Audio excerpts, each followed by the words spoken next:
El hombre de Chambergo. En Aguascalientes se tenía la costumbre de asistir a misa todos los días por la mañana. Era común ver salir del portón al padre de familia junto a esposa e hijos a las primeras horas de la mañana y recorrer las calles hasta el templo de Guadalupe. Dentro de estos mañaneros pobladores se encontraban unos de los primeros fundadores del barrio de San Marcos, bien conocidos como Don Margarito López y su hermano Néstor. Ellos vivían en la calle con el nombre Eve, que cambió de nombre en la actualidad a Manuel M. Ponce. Al parecer eran familias acomodadas porque tenían las casas con la mejor pinta por la cuadra, donde la gente llegó a escuchar el rumor de que eran propietarios de enormes huertas que se extendían hasta el río de los Pirules. Por lo mismo se sabía que eran adinerados, pero también dadivosos y caritativos, tal vez por su costumbre religiosa. Solían invitar a sus amigos en la participación de la Sagrada Eucaristía, que no es más que una memoria de la muerte y resurrección de Jesús. Después, don Margarito y su hermano Néstor invitaban a sus amigos a desayunar a su casa para seguir pasando el rato. Esta costumbre ya era muy conocida de la familia López. Esta leyenda viene desde alrededor del año de 1860, cuando en una lluviosa mañana de septiembre, don Margarito, como de costumbre, pasaba por su hermano Néstor a su casa, y de paso se le juntaban otras familias como la de don Lucas Infante. Todos iban a son de prisa por el sonido de la última campanada del templo de Guadalupe, mientras la esposa de don Néstor les platicaba a las demás señoras sobre su preocupación del estado grave de salud de su hija pequeña, ya que recientemente los doctores le dieron pocas esperanzas de vida e incluso afirmaron que solo un milagro la salvaría. Así que ir a la iglesia no era solo una cuestión de fe para la esposa de don Néstor, más bien era de todo anhelo pedir ese milagro para la salvación de su pequeña, que era la felicidad de su vida. Las familias seguían caminando a toda prisa mientras disfrutaban del fresco de la mañana con ese rico aroma a tierra mojada entre chistes y risas, excepto la esposa de don Néstor, que estaba perdida en sus pensamientos sabiendo que la niña luchaba entre la vida y la muerte mientras yacía en su cama. Cuando de pronto, al dar la vuelta en una esquina a unos pasos de una huerta conocida de los señores Leos, apareció una figura tan alta que apenas si parecía humano, con un traje negro y un sombrero chambergo. Al acercarse esta espeluznante figura, las familias se quedaron congeladas y sin palabras. A nadie se le ocurrió decir tan solo un buen día. Solo bajaron la vista y callados siguieron avanzando. La lúgubre figura, al poco de unos segundos, desapareció. Desconcertados y en silencio, las familias llegaron al templo. Nadie mencionó alguna palabra aquel día en el templo. Ya terminada la misa, incluso la situación les hizo romper su amistosa rutina del desayuno con los amigos a la casa de don Margarito. Solamente las familias se fueron a sus casas sin decir una palabra de lo sucedido o del sermón de aquel día. Al día siguiente, como si nada hubiera pasado, se volvieron a reunir las familias para su rutina diaria de camino al templo. Lo que no se esperaban era que la misma espantosa figura les volviera a aparecer, que casi los deja sin respiración, y de nuevo a los pocos segundos volvió a desaparecer. Hay quienes con un poco de valor, ya que no estaba la figura, se persignaron y dijeron algunas oraciones, o más bien sería el miedo. Pasaron los días y la figura seguía apareciendo.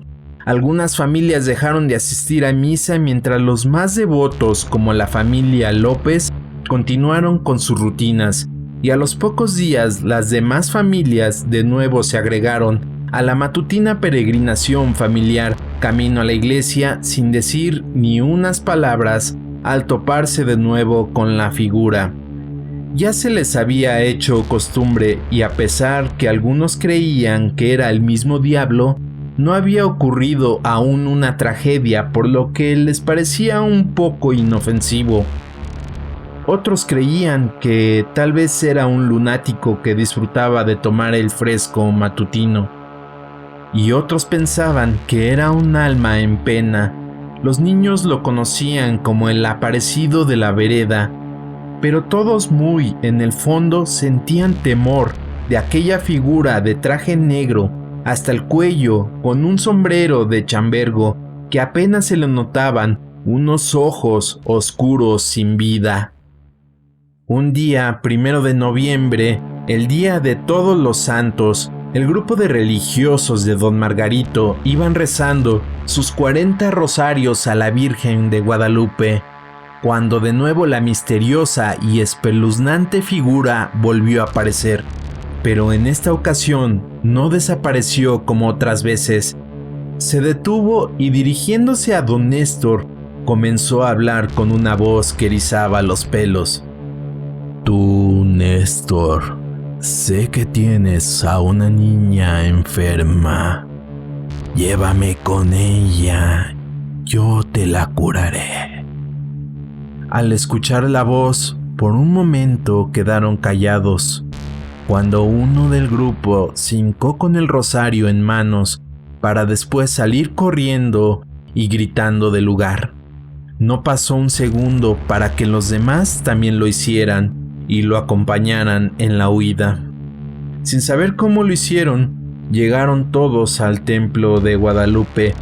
Al encontrarse con el cura, todos estrepitosamente quisieron hablar al mismo tiempo, lo que el cura les hizo mantener la calma para comenzar la misa y que después le contaran el suceso que tanto les había asustado. Al final se quedó el grupo de don Margarito y don Néstor para preguntar y pedir consejos al cura si era prudente bendecir las calles o incluso llevar el caso con la policía. El cura, pensando la situación, se dirigió a don Néstor para decirle que por qué no dejaba que aquel hombre curara a su hija, que a veces las cosas eran inexplicables y que solo Dios le daría una oportunidad para salvar la vida de su hija. Al día siguiente, don Néstor y sus amigos se valentonaron para acompañarlo, en esta ocasión sin las señoras ni los niños, que ya no se atrevían a pasar de nuevo por la huerta de los Leos.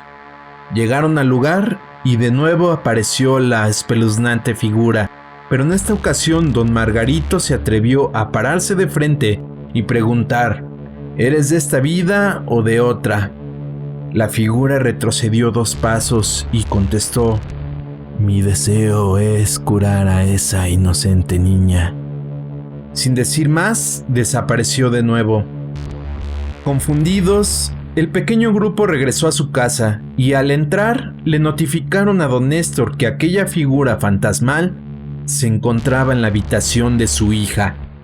En shock, don Néstor pudo agarrar las fuerzas para correr a la habitación.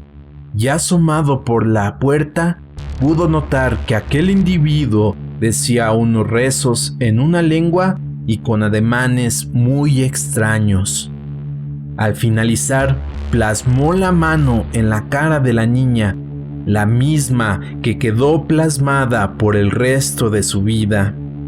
A los pocos días, Lupita, la niña que yacía moribunda, de nuevo estaba jugando entre los niños en el jardín de San Marcos como si nada hubiera pasado, a diferencia de la marca de los dedos de aquella figura de negro con sombrero de chambergo que permaneció con ella el resto de su vida. Desde aquel día, el extraño individuo ya no volvió a aparecer y la familia López continuó con su costumbre religiosa, y tampoco volvieron a pasar por la calle Rivera. Optaron por la calle Democracia, mejor conocida en la actualidad como calle Eduardo J. Correa, para llegar al templo. Aquel insólito suceso era muy comentado por las personas de la época y hasta el día de hoy muy pocas personas hablan de la historia de los López y la leyenda del aparecido de Chambergo del estado de Aguascalientes. Te recuerdo que si quieres conocer más leyendas que enriquecen la cultura mexicana, deja tu like y activa todos los avisos para que no te pierdas ni una de ellas. Esto es Creepy Frame.